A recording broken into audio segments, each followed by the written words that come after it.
इनमें से एक अंकित प्रश्न वाष्प दाब पर आपेक्षिक अवनमन हमने पिछले भाग में पढ़ रखा है।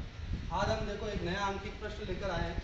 क्या है ये अंकित प्रश्न? देखें तो बेंजीन का क्वथनांक 353.23 केल्विन, एक अवाष्पशील विलेय के 1.80 ग्राम को 90 ग्राम बेंजीन में घोलने पर विलयन का क्वथनांक 354.11 केल्विन हो जाता है। तो विलेय के अणुभार की गणना कीजिए। जबकि दिया गया है इसमें एक और मान, बेंजीन का Kb ये 2.53 केल्विन किलोग्राम मोल इनवर्स है।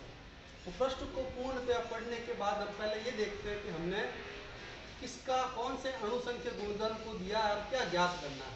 तो हमारे पास में देखो क्वथनांक दिया हुआ है और हमें विलेय का अणुभार ज्ञात करना है, यानी क्वथनांक और अणुभार के बीच में संबंध को ढूंढना है। उससे पहले हमें यहाँ प्रश्न में क्या क्या दिया गया है ये हम लिखते चलते हैं। तो हमें एक तो दिया गया है बेंजीन का क्वथनांक। बेंजीन यहाँ विलायक है, तो Tb, बी क्यों लिखा है? Boiling, T temperature. शुद्ध विलायक का क्वथनांक दिया है Tb, हम लिख देते हैं 353.23 केल्विन।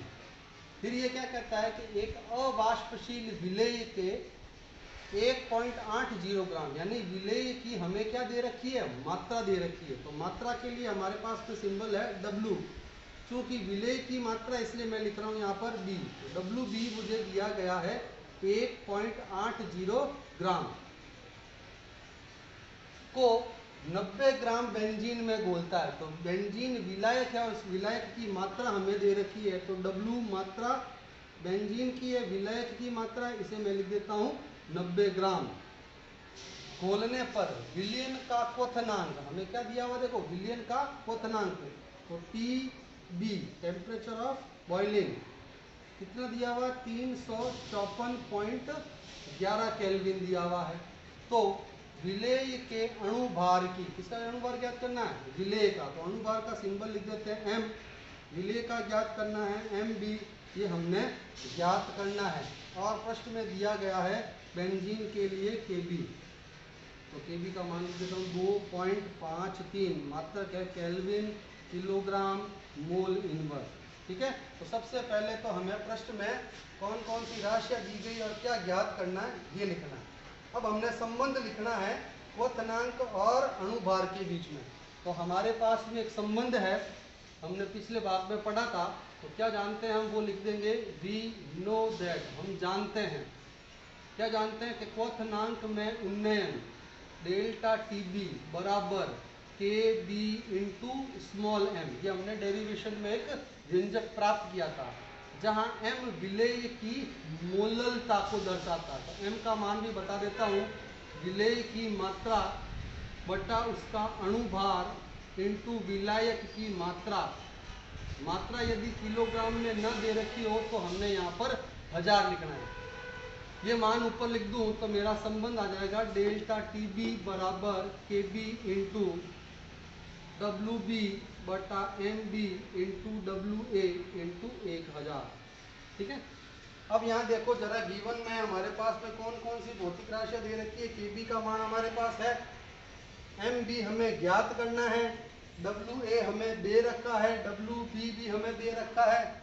अब इस व्यंजक में हमको डेल्टा Tb चाहिए, जबकि यहाँ प्रत्यक्ष सीधे सीधे डेल्टा Tb हमारे पास नहीं है। तो हम डेल्टा Tb का मान यहाँ ज्ञात कर सकते हैं। कैसे ज्ञात करेंगे डेल्टा Tb? हम जानते हैं क्वथनांक उन्नयन क्या होता है कि विलयन का क्वथनांक में से विलायक के क्वथनांक को घटा दिया जाए, तो जो अंतर आएगा वो हमारा क्वथनांक उन्नयन है। ये रहे हमारे दोनों मान। ये मान यहाँ लिख दूँ तो मेरे पास डेल्टा Tb आ जाएगा। तो डेल्टा Tb कितना दिया हुआ है? 354.11 माइनस करना है 353.23, जो भी अंतर आएगा वो हमारा क्या होगा? क्वथनांक में उन्नयन। ठीक है। अब ज्ञात करना है हमको Mb, और Mb को इस पक्ष में ले आऊँ, डेल्टा Tb को उधर भेज देता हूँ।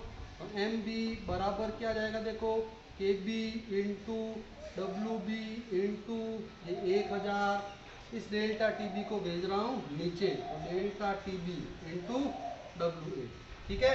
अब आप थोड़ा सा काम करेंगे, इन दोनों का अंतर निकाल लेंगे और ये सारी भौतिक राशियां मैंने यहाँ पर लिख रखी है। इन सभी मानों को इस व्यंजक में लिखकर आप इस मान को, इस व्यंजक को हल करेंगे और इस एम बी का आंकिक मान ज्ञात करेंगे। ध्यान रहे एम बी क्या है, बी का मोलर द्रव्यमान या आणविक द्रव्यमान। तो इस आणविक द्रव्यमान का मात्रक जो है वो हमें लिखना है ग्राम प्रति मोल। ग्राम में है और 1 मोल का है, इसलिए हम इसको क्या कहते हैं, ग्राम प्रति मोल। तो ये काम आप स्वयं करेंगे।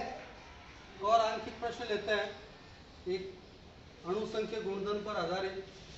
देखिए यहाँ पर क्या दिया है, 25.6 ग्राम सल्फर को 1000 ग्राम बेंजीन में घोलने पर हिमांक में अवनमन 0.68 केल्विन पाया गया है। तो हमें सल्फर का अणु सूत्र ज्ञात करना है। तो देखो प्रश्न थोड़ा सा बदल दिया गया है। पिछले प्रश्न के अंदर हमें क्वथनांक दिया था और अणुभार ज्ञात करना था। इस बार हमें अणु सूत्र ज्ञात करना है, जबकि दिया हुआ हमारे पास हिमांक में अवनमन है।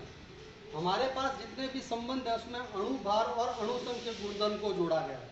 तो हम यहाँ पर सिर्फ और सिर्फ हिमांक अवनमन की सहायता से पहले क्या ज्ञात कर सकते हैं, अणुभार ज्ञात कर सकते हैं। उसके लिए हमें क्या दिया जा रहा है, देखो 25.6 ग्राम सल्फर को 1000 बेंजीन में घोला। तो किसको घोला, वो हमारा विलेय। तो विलेय की मात्रा हमें दे रखी है WB, जिसे मैं कह देता हूँ 25.6 ग्राम है।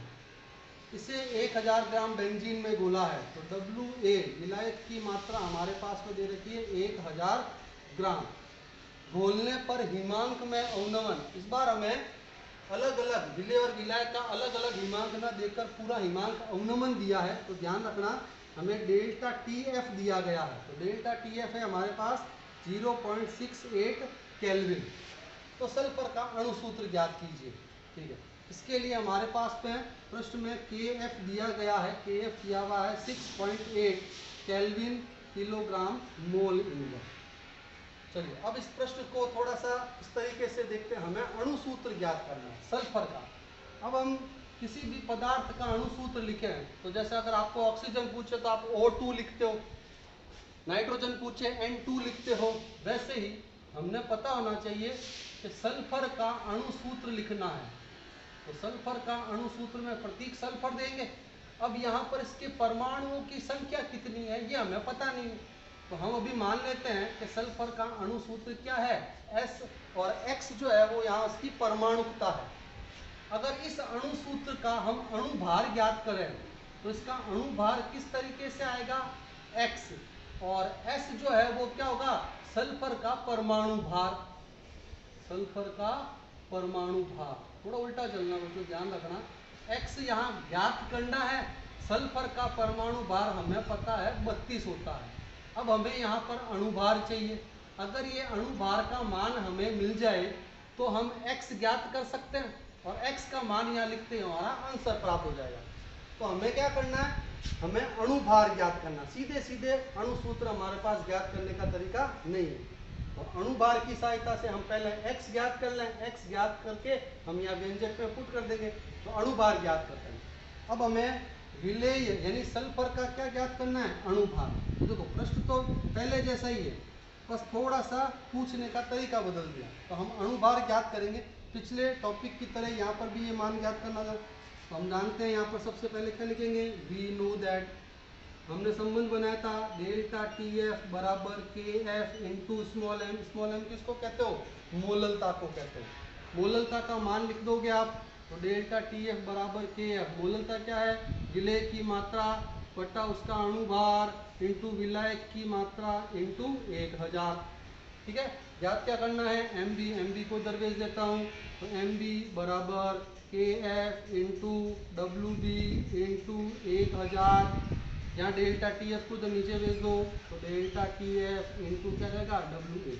सारे आंकिक मान यहाँ लाकर रख दो। KF की वैल्यू कितनी है, 6.8, WB दिया हुआ 25.6, ये 1000 बटा डेल्टा TF है हमारे पास 0.68 इंटू WA, विलायक की मात्रा हमारे पास 1000। बड़ा आसान सा व्यंजक है। देखो इसको सिंपली सॉल्व कर लेंगे हम। ये पॉइंट हटाता हूँ, पॉइंट के बाद एक, ये पॉइंट के बाद में भी एक नंबर है। यहाँ पर भी देखो पॉइंट के बाद में क्या है, 2 अंक हो गए कैंसिल। ये 3 जीरो से ये 3 जीरो कैंसिल कर दोगे, 68 से 68 घटा दो तो एम बी बराबर कितना आ जाएगा 256। मात्र ध्यान रखना अणुभार होता है ग्राम प्रति मोल, ग्राम प्रति मोल। तो ये हमारे पास में मान किसका आ गया है, ये मान आया है हमारे पास में अणुभार का। अब अणुभार का मान आ गया है, इस अणुभार के मान को यहाँ लाकर लिख सकते हो, लिख दो। देखो जरा 256 बराबर x इंटू 32, तो x बराबर कितना जाएगा 256 बटा 32। अब छोटी मोटी गणित तो आपको आती है तो काट के देखो, छोटे से छोटे अंकों से काटो या सीधा 32 का भाग दे दो। तो देखो 8 से काटता हूँ मैं, 32 को 8 से गुना करो तो जरा 8 दूनी 16, 8 या 24 और 1 25 आ गया, उत्तर आएगा हमारे पास 8। तो ये मान हमारे पास में x की वैल्यू कितनी आएगी 8।